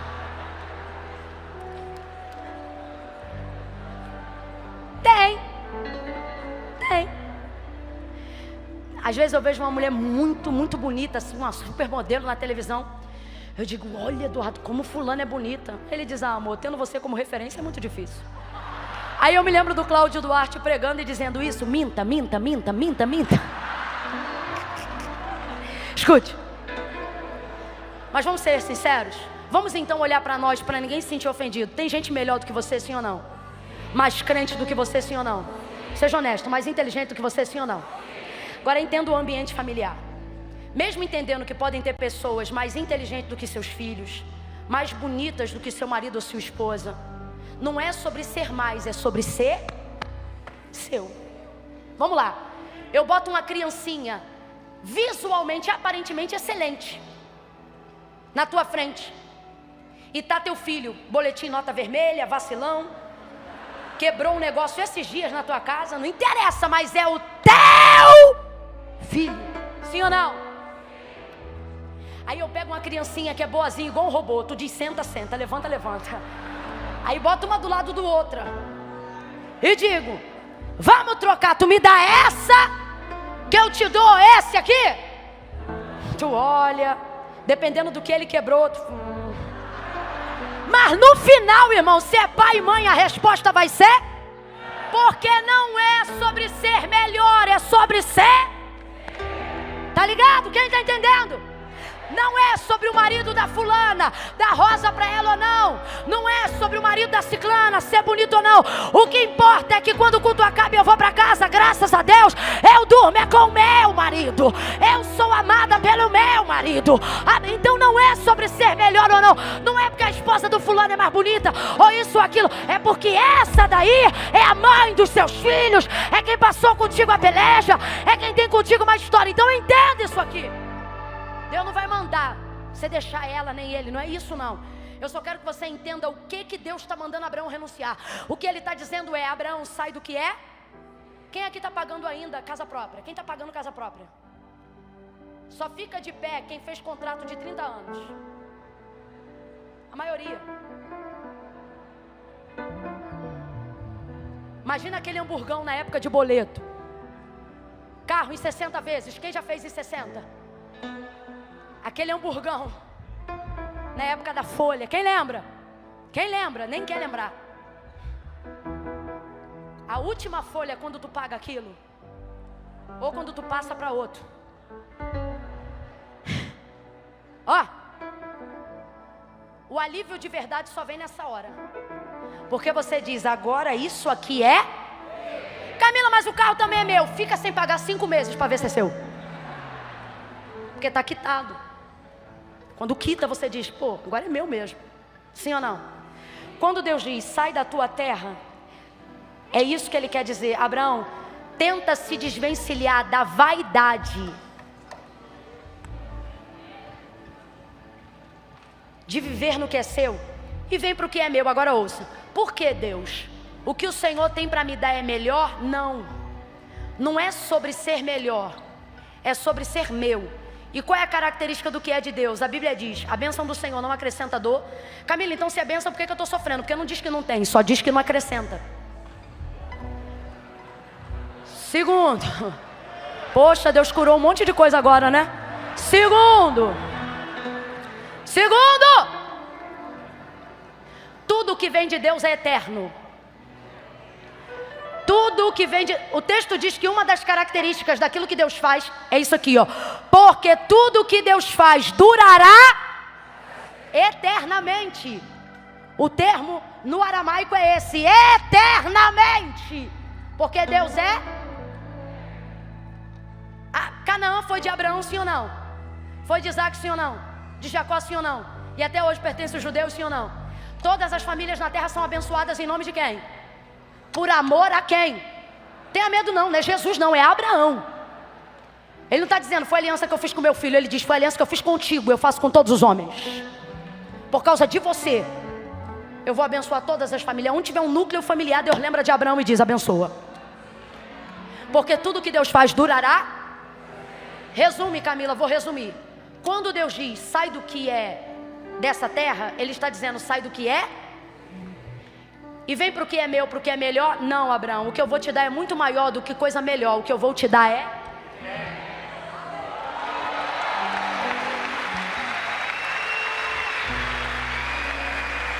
O que pode ser melhor do que uma coisa boa?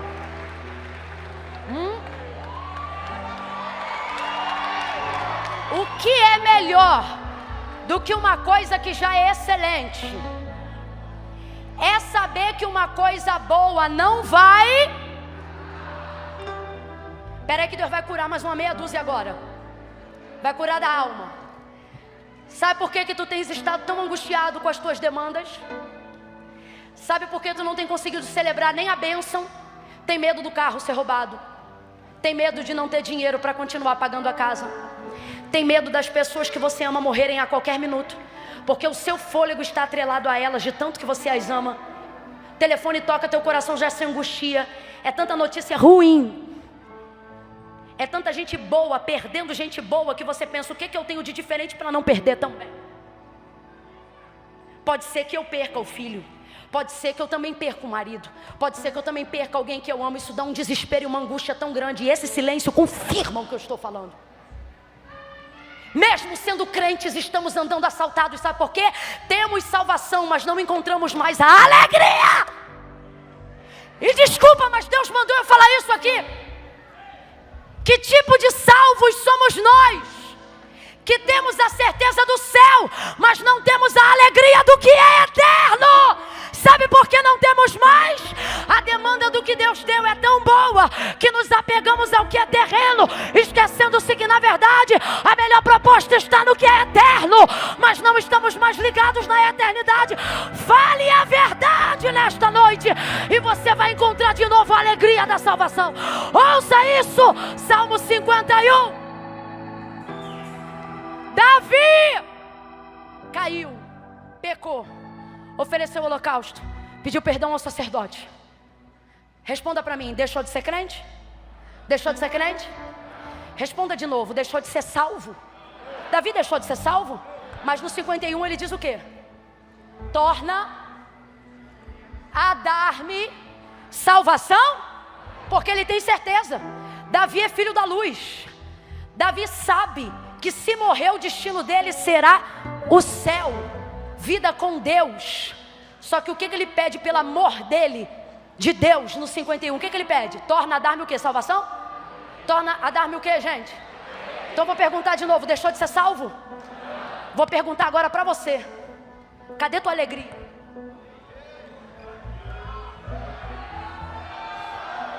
Por que o que angustia os ignorantes na fé também tem te angustiado? Ei, bagavaço, remigaço. Olha o que Paulo fala, se eu não me engano, aos Tessalonicenses ou aos Colossenses. Se eu estiver errado, alguém me corrige para a gente falar certo. Quando ele diz assim: eu não quero que vocês sejam ignorantes como os demais, que quando morrem alguém, eles morrem junto, porque eles não sabem sobre a eternidade, não sabem sobre o fim das últimas coisas. Aí eu pergunto: tu acredita em Deus? Acredita em Jesus? Hoje eu não vou fazer apelo não, isso aqui é raro, porque Deus está dizendo: hoje eu não quero só salvar os de fora, eu quero restituir a alegria dos salvos de dentro. Cadê a alegria? Por que quando o caixa da tua igreja não fecha? Estou falando isso aqui porque me disseram que essa noite tinha muitos pastores. Por que o caixa da tua igreja, quando não fecha no positivo, tu perde a alegria? Com todo respeito, mano, que raio de salvo é você? Você é o tipo de salvo cuja alegria está no dinheiro. O tipo de salvo que sabe que se morrer vai para a glória, mas se deparar de frente com a morte pede arrego. Cadê Pedro na nossa geração? Cadê o povo que tinha a concepção de eternidade?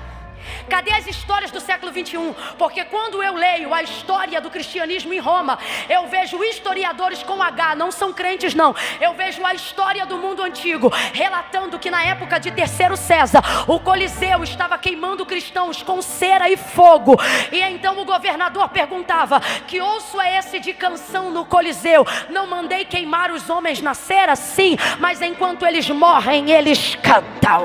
Enquanto não soltam os leões, eles cantam. Que concepção de eternidade é essa que faz um homem no final de sua vida, e eu falo do apóstolo Paulo, está encarcerado dentro de uma cadeia, e o sistema dizer para ele: está preso, e ele disse: eu tô, mas a palavra que está em mim não pode ser encarcerada. As maiores cartas da igreja foram escritas de dentro de uma prisão.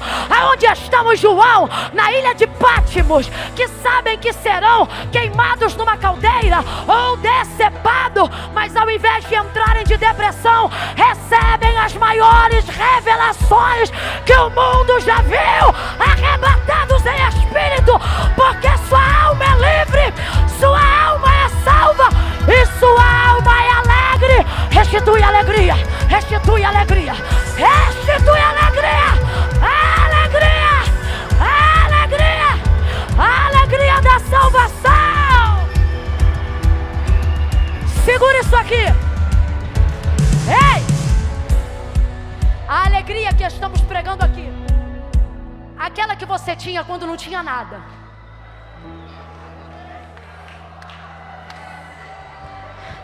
Eu não estou falando de algo que você não conhece. Aquela de quando você era um menino na fé. Aquela quando o culto não importava quem ia pregar ou cantar, porque tu nunca precisava que te dessem motivos, tu vinha com os próprios motivos. Aquela, sabe aquela? Você não pode tê-la de volta se você só pedir ela.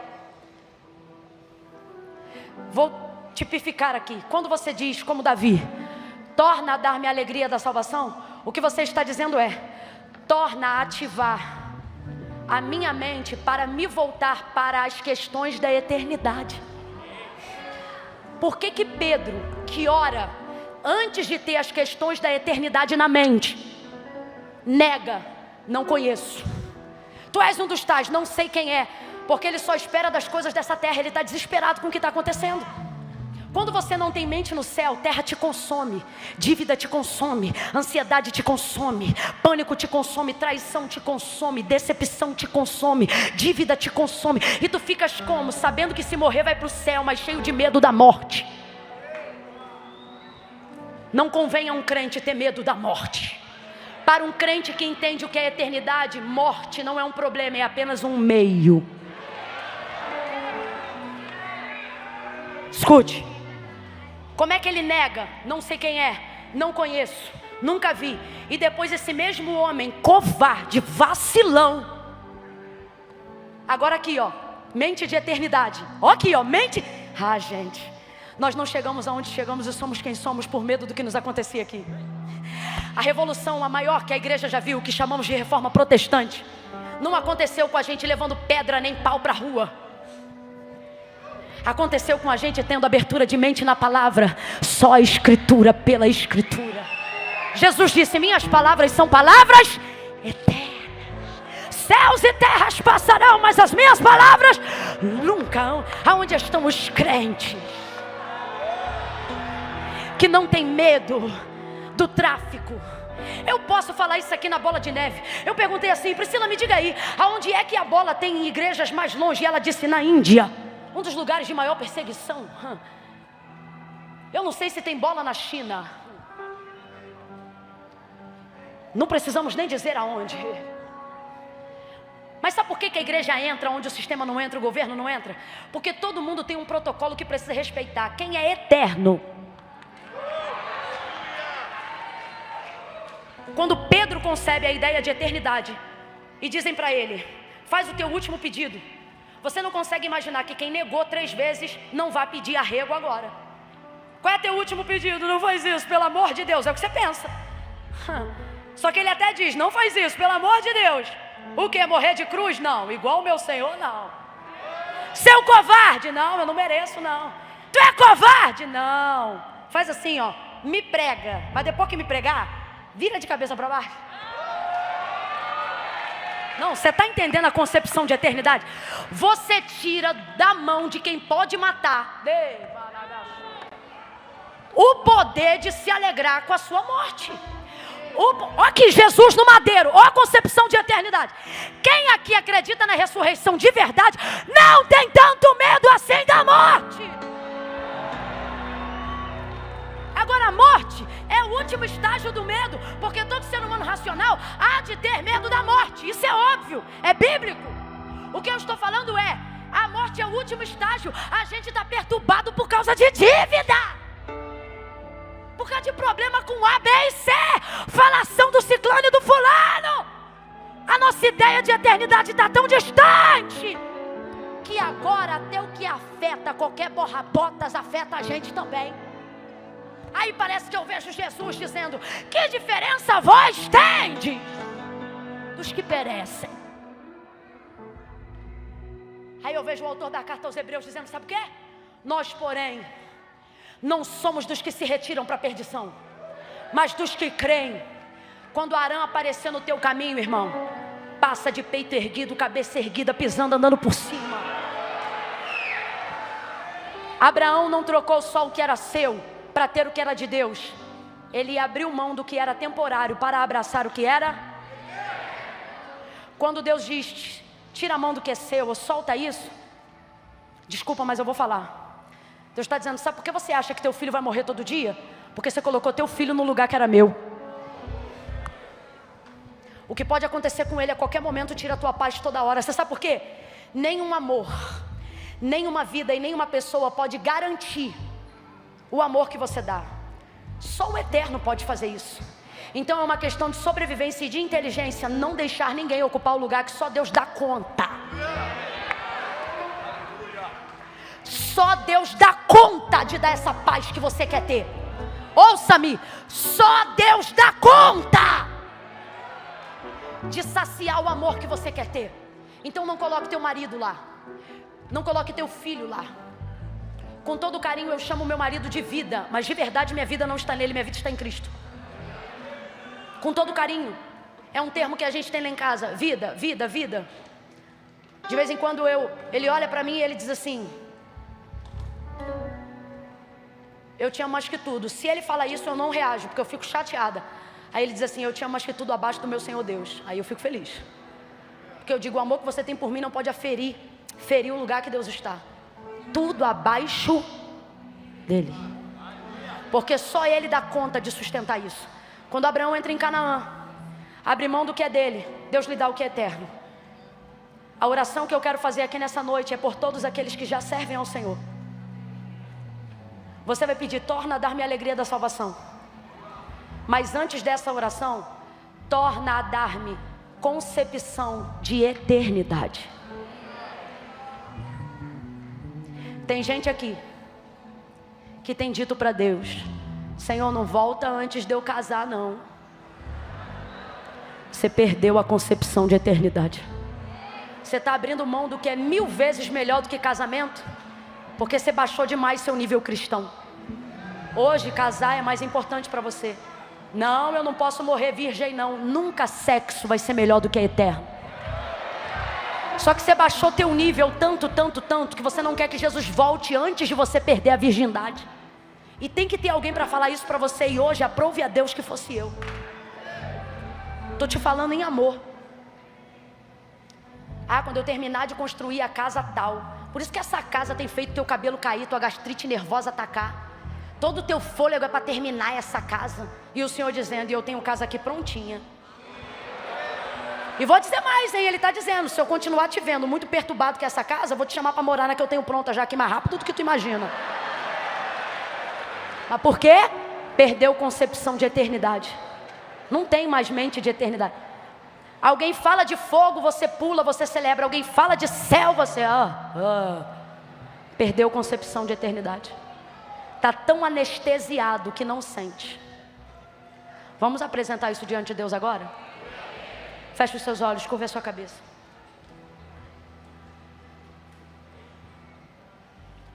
Senhor, tem me faltado coragem para renunciar aquilo que é terreno. Porque a verdade, fala para ele a verdade, porque justificativa não move a mão de Deus, gente, mas confissão muda o quadro. Confessa. Deus, isso aí que a irmã falou, eu me identifiquei. Se você se identificou, diga para ele: Senhor, isso aí que ela falou é verdade. Eu tenho andado ameaçado, ameaçada, achando que desgraça vai acontecer o tempo todo, porque eu estou apegada demais ao que é terreno. Isso tem tirado a minha paz, meu sossego, e mais do que tudo, a minha comunhão contigo. Eu já não sou mais, Senhor, aquela pessoa, sabe, que podia estar com o bolso vazio, mas o meu coração se mantinha cheio. Eu chegava no culto, eu derramava lágrimas gordas na tua presença. Tanto que eu te senti, o Senhor era a minha vida. Quando eu não tinha nada, o Senhor era tudo para mim. Aí agora que o Senhor me deu alguma coisa, de vez em quando eu te esqueço. Mas cumpre na minha vida hoje o mesmo despertamento que tu deu a Moisés e ao povo em Deuteronômio capítulo 8. Quando o Senhor disse: quando eu fartar vocês e cumprir o que eu falei, e introduzir vocês na terra que jurei aos seus pais que lhe daria, e vocês se alimentarem, e vocês se saciarem, guardem de não esquecer da mão do Senhor vosso Deus, que vos tirou da casa da servidão. Que a nossa alegria não seja o carro, que a nossa alegria não seja a grife, que a nossa alegria não sejam as marcas, que a nossa alegria não sejam as casas suntuosas, o status, o prestígio terreno, o reconhecimento humano. Tudo isso é muito bom, tudo isso Deus faz, essas bênçãos Deus também dá, mas Deus é bem da verdade que não tem tido muita diferença entre mim e os que perecem, porque eu tenho perecido com aqueles que perecem, as mesmas doenças, os mesmos males. E não é porque no mundo tereis aflições, mas é porque eu também deixei perecer a minha concepção de eternidade. Eu já não te espero como eu te esperava, eu já não te aguardo como eu te aguardava, eu já não tenho mais o desejo de dizer Maranata. Ao invés de dizer vem, eu tenho dito: espera eu me casar, espera eu enriquecer, espera eu prosperar, espera eu ser mãe, espera eu ser isso, aquilo. Mas há poder no teu nome, o teu Espírito que convence o homem do pecado, da justiça e do juízo está entre nós aqui nesta noite. Por isso eu te peço: salva almas, mas alegra também as almas que o Senhor já salvou. Ensina cada um aqui que já te serve, cada um aqui que já te reconheceu como único e suficiente Salvador, a procurar a alegria alegria da salvação que pereceu ao longo dos dias, ao longo dos anos. Já se passaram muitas estações e muitos aqui estão fingindo que não perderam, mas a verdade é que nós hoje estamos aqui para reconhecer que precisamos te clamar. Abre a nossa concepção de eternidade, porque como disse Paulo, o homem que espera dessa terra é o mais miserável de todos os homens. Nos levanta como levantou a igreja primitiva, homens que não têm medo de enfrentar aquilo que se opõe à tua palavra, homens que não têm medo de pregar a verdade, mulheres que não têm medo de se submeter à boa obra, corajosos, valorosos, gente que não espera apenas reconhecimento aqui, gente que fica alegre porque sabe que o seu nome está escrito no livro da vida. Aonde houver um crente aqui cujo nome está escrito no livro da vida, a tua palavra diz: ao que vencer, ele reinará comigo. Oh Deus, nos dá concepção de eternidade, nos concede nesta noite a alegria, alegria, alegria, alegria, alegria, alegria, alegria, alegria, alegria, alegria, alegria, alegria, alegria, alegria, alegria. Renova, batiza, levanta, liberta de dentro para fora, concede alegria.